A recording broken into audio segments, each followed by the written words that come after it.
Hi, my name's Christina Jackson. I'm a self-published author writing under the pen name Kay Darling. Today I would like to read an excerpt from my book, The Fool's Journey. This excerpt is from Chapter 3, The Magician.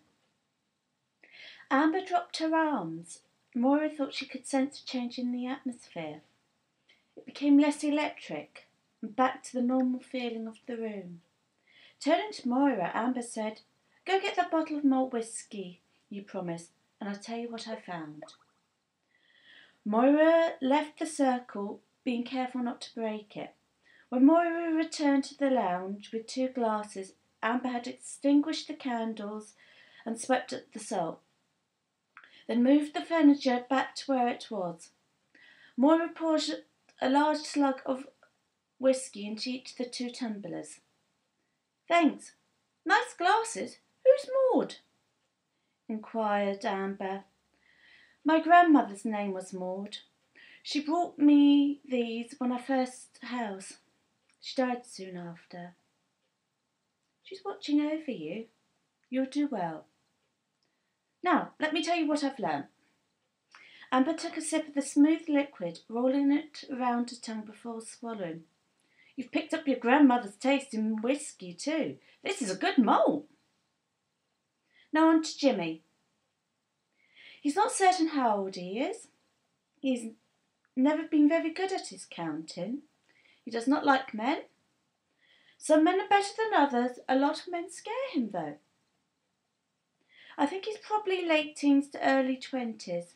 There was a childlike quality. These days they'd say he was autistic. He said men used to throw stones at him. One day he got angry and threw the man. The man was hurt. I think it's probably a big-built lad. After that, his mum would not let him go out on his own. He didn't mind. The men were not mean to him.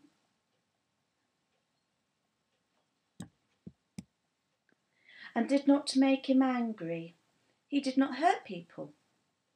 A saying of Moira's grandmother's came back to her. "Talk for those who have no voice and protect those who are vulnerable." What happened to him?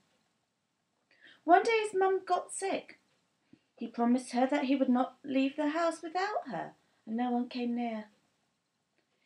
He stood by the gate and shouted his mum was sick. Then he got sick too. His mum died in the kitchen. He died a little while later with his head on her lap. He didn't leave her. He promised her he would never leave her.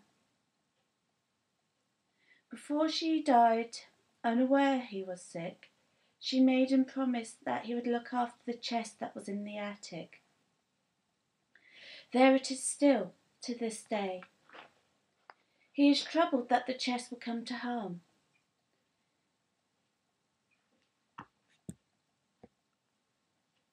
He promised his mum he would never leave the cottage.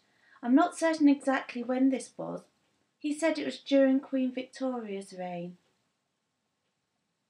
Moira saw a tear trickle down Amber's face. Feeling she might also shed a tear, there was a moment of solemnity.